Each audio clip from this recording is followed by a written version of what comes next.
Justice delayed, how her death after 8 months changed everything. When police discovered Kelley LaLonde clinging to life, the man they accused of putting her there, Jonathan Zerof, was charged with assault. It was a serious charge, but one that couldn't possibly capture the depth of the horror she had endured. For 8 long months, Kelley remained suspended between this world and the next, while the legal system waited. Her eventual death would set off a rare and complex legal chain reaction, transforming what seemed like a straightforward, albeit brutal, assault case into a landmark prosecution for torture. This is the story of how justice wasn't just delayed, it had to be completely redefined. A mother's fear. The story doesn't start with the flashing lights of a police car, but with the silent, gnawing fear in a mother's heart. For 5 excruciating days in September 2024, Deborah LaLonde couldn't reach her daughter, Kelley. The phone calls went to voicemail, one after another, each unanswered ring amplifying her dread. Her 35-year-old daughter, a devoted mother to 3 children, had vanished from her routine. She wasn't at her job, she wasn't posting online, she wasn't answering texts. For a woman like Kelley, described by her family as having a vibrant spirit and an infectious laugh, this silence was an alarm bell. Her mother's intuition told her something was terribly wrong, and her fear had a name: Jonathan Zerof, Kelley's then-boyfriend, a man who had allegedly harmed Kelley before. That fear became a formal report to the police. A mother's gut feeling led officers from the Carrollton Township Police Department to Zerof's home in Saginaw County, Michigan. What they found inside was the realization of every parent's worst nightmare. The scene was one of abject squalor and horror. Kelley was alive, but only by the thinnest of threads. She was discovered in a filthy bed, covered in her own urine, her body a canvas of cuts and bruises. Her fists were clenched, her breathing shallow, her body unresponsive. The visible injuries were stomach-turning, but the damage no one could see was far more catastrophic. She had suffered a severe brain bleed, an injury that had already stolen the person she was. Investigators believe Kelley had been held captive and systematically tortured for days. The assault left her with injuries so devastating that, in many ways, the vibrant mother of 3 was gone long before her heart finally gave out. The day after Kelley was found, police tracked Jonathan Zerof's cell phone to a wooded area near his home and arrested him. He was initially charged with assault with intent to do great bodily harm and second offense aggravated domestic violence. On the surface, it looked like a brutal but clear-cut domestic assault case. 8 months on the edge. For the next 8 months, from September 2024 to May 2025, Kelley LaLonde existed in a cruel limbo, a state between life and death. Rushed from the filth of Zerof's house to the sterile environment of a hospital, she was immediately placed on a ventilator, her condition critical. Her family, including her 3 children, Chloe, Logan, and Allie, then just 14, 11, and 3, could only watch and wait. They spent those months navigating the sterile corridors of the ICU, praying for a miracle while confronted with the grim reality of medical science. The constant beeping of machines became the soundtrack to their vigil. But the damage was too profound. The brain bleed had caused irreversible harm. Kelley would never wake up. While her family was caught in this emotional storm, the wheels of justice turned slowly. Jonathan Zerof remained in custody at the Saginaw County Sheriff's Office, unable to post his $50,000 bond. The initial assault charges were significant, carrying a serious potential sentence, but they failed to capture the sadistic cruelty of the crime. With Kelley lying unresponsive, the justice system faced a profound and difficult question. How do you prosecute a crime when the victim's ultimate fate is so cruelly and slowly drawn out? Prosecutors couldn't charge for a death that hadn't happened yet, but a simple assault charge felt like a deep injustice given the circumstances. The answer to this legal paradox began to form as the case approached a grim, inevitable turning point. In May 2025, after 8 months on life support, Kelley LaLonde was officially declared brain dead.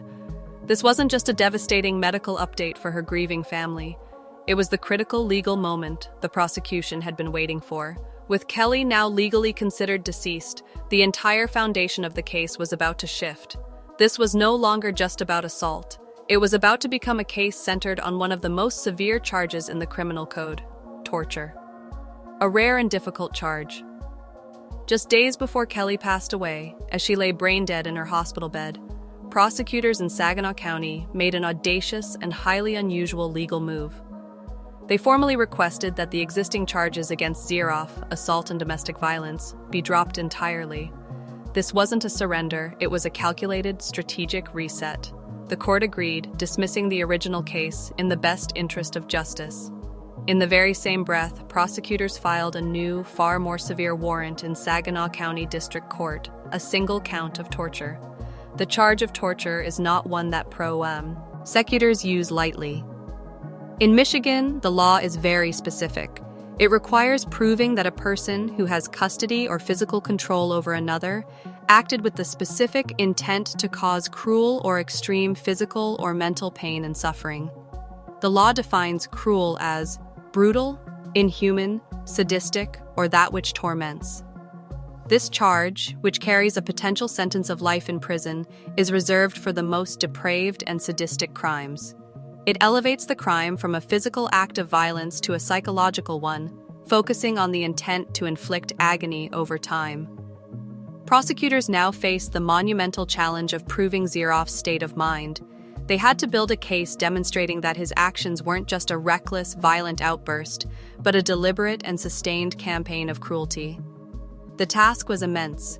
They would need to meticulously reconstruct the events of those 5 days Kelley was held captive. Every piece of evidence from the scene, every detail from the extensive medical reports, and any statements that could illuminate Zerof's intent would be critical. The fact that Kelley had survived for 8 months, even in a non-responsive state, added another layer of complexity. The defense could potentially argue that her death wasn't a direct result of the assault, but of an intervening medical issue that arose during her long hospitalization, a break in the chain of causation. The prosecution's decision to file the torture charge was a powerful strategy. It reframed the narrative immediately, focusing the court's attention on the extreme suffering inflicted upon Kelley, regardless of the time that passed between the act and her death. Cases like Kelley's are a devastating reminder of the hidden epidemic of domestic violence and the incredibly complex legal fights that victims and their families are forced to endure. Building a case that spans months and involves rare charges like torture requires immense resources and unwavering public attention. If you are finding this story as compelling as we do, please take a moment to subscribe and enable notifications. Your support is crucial in helping us bring awareness to these important cases and the long, arduous road to justice. The path to a murder trial. On May 26, 2025, 8 months after she was found broken and unresponsive, Kelley LaLonde passed away. Her family, after enduring an unimaginable period of waiting and silent grief, began the heartbreaking task of planning a funeral. They focused on remembering the woman they loved, a woman who adored singing, dancing, I Love Lucy, and Michigan football. But for the legal system, her death was not an end. It was the trigger for the final, most serious phase in the case against Jonathan Zerof. With Kelley's passing, the torture charge essentially acted as a legal bridge.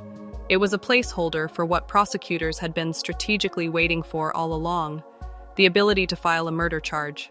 The key to escalating the charges one last time lay with the medical examiner. An autopsy and a full toxicology exam were immediately ordered to officially determine the precise cause of Kelley's death. According to Saginaw County Chief Assistant Prosecutor Blair N. Stevenson, the decision on whether to file a murder charge would hinge directly on those forensic results. This process is the very definition of delayed justice. The prosecution was forced to play a long game, waiting for the final, tragic outcome to pursue a charge that truly fit the crime's horrific severity. The autopsy needed to draw a direct, undeniable causal link from the catastrophic injuries Zerof allegedly inflicted in September 2024 to her death in May 2025. This would allow the prosecution to argue that even if the intent at the moment of the assault was to torture, the actions were so severe that they inevitably and foreseeably led to her death, which legally constitutes murder. This would transform the case from being about the intent to cause pain to being about an act of lethal malice. As of the latest reports, Jonathan Zerof remains in custody. The community, and most importantly Kelley's family, are now in a new period of waiting for the medical examiner's findings and the prosecutor's final decision. That outcome will determine if Zerof will face a trial for murder and a potential life sentence, the ultimate consequence of a legal strategy made possible only by the tragic, 8-month-long echo of his alleged crimes. Kelley LaLonde's case is a devastating examination of the long-lasting horror of domestic abuse. It casts a harsh light on the incredible challenges the legal system faces when a victim suffers for a prolonged period before succumbing to their injuries. Prosecutors in Saginaw County had to walk a fine legal tightrope, strategically escalating charges from assault to the rare and powerful charge of torture, all while waiting for the tragic but legally necessary end. Kelley's death, 8 months after the attack that silenced her, didn't just end her suffering. It fundamentally changed the fight for justice in her name. It finally opened the door for a murder charge, offering the possibility of a sentence that might match the inhumanity of the crime. Her story is a testament to the mother's love that sounded the initial alarm, and to a prosecution team determined to see justice fully served, no matter how long or complex the path. After so much delay, the system must now provide the final, definitive answer for Kelley LaLonde and her family,